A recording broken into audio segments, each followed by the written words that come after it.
समर्थन जताया जी जताया है, बिल्कुल सही बात बोल रहे हैं आप। क्या वजह थी सर? अब ये तो प्रधानमंत्री जी, राष्ट्रीय अध्यक्ष जी और चयन समिति बताएगी कि क्या क्यों हमारा चयन किया है।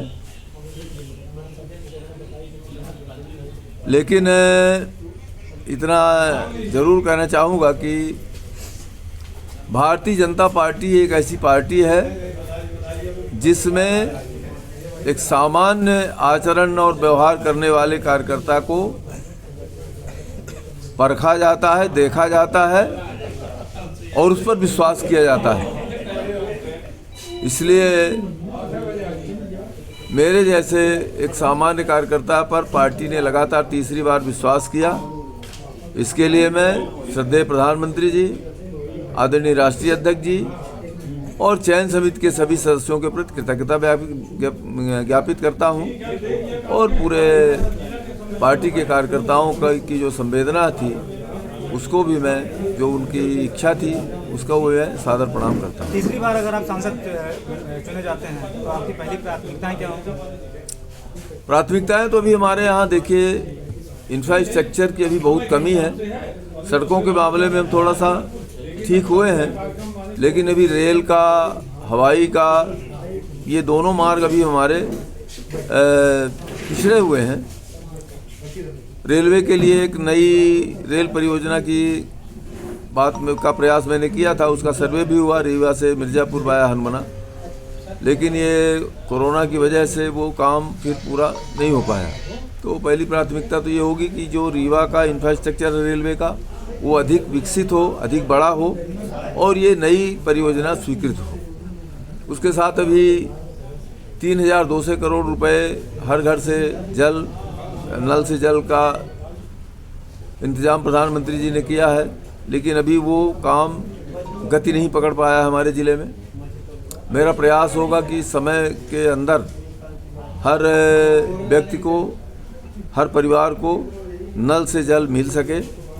रीवा ज़िले में अभी मुश्किल से 38% रीवा कॉन्स्टिट्यूंसी में, रीवा ज़िले पुराना तो रीवा ज़िला, लेकिन अब रीवा लोकसभा में अभी मात्र 38% भाग में सिंचाई है। इसे 80-85% तक कैसे बढ़ाया जाए, इसके लिए भी प्रयास किया जाएगा। और मेरा जो एक ड्रीम प्रोजेक्ट है रीवा के बच्चों को, माताओं को कुपोषण से मुक्ति दिलाने का, उसके लिए मैंने मुनगा लगाने का काम प्रारंभ किया था, लेकिन ये उतना अच्छे ढंग से वो काम नहीं हो पाया। उसे भी इन वर्षों में मैं पूरा करने का प्रयास करूंगा कि एक जो कुपोषित माँ है, कुपोषित बच्चा है, उसको पूर्ण पोषण की एक ही दवा है, वो है मुनगा का फल, मुनगा का पत्ती, मुनगा का फूल। इसको जो माँ खाएगी, जो बच्चा खाएगा, वो कुपोषण से दूर रहेगा। उसका भी प्रयास करूँगा। ये अपनी निजी सोच है, निजी प्रयास होगा इसका। तो इस तरह से बाकी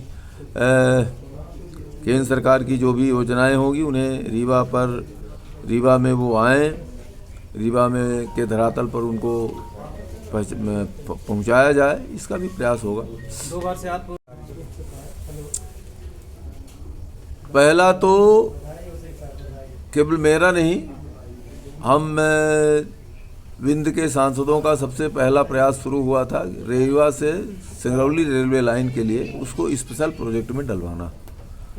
और सीधी, सतना, रीवा और खजुराहो से नागेंद्र सिंह जी, हम चारों लोगों ने प्रयास किया था और वो योजना विशेष प्रोजेक्ट में सामने आई। और जिस साल 14 में इसको 13 करोड़ रुपए मिले थे, इस वर्ष 700 करोड़ रुपए मिले और आज ये परियोजना अब लगभग ऐसा लोगों में अब एक आशा बंधी है कि पूरी होगी।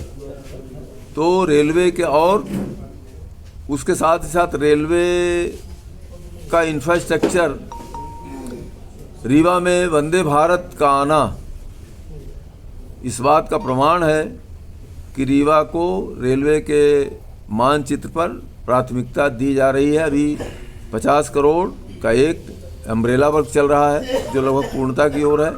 और 22 करोड़ रुपए और अमृत स्टेशन के मिले हैं। इस तरह से लगभग 75 करोड़ के काम अभी और भी शुरू हो रहे हैं, चल रहे हैं।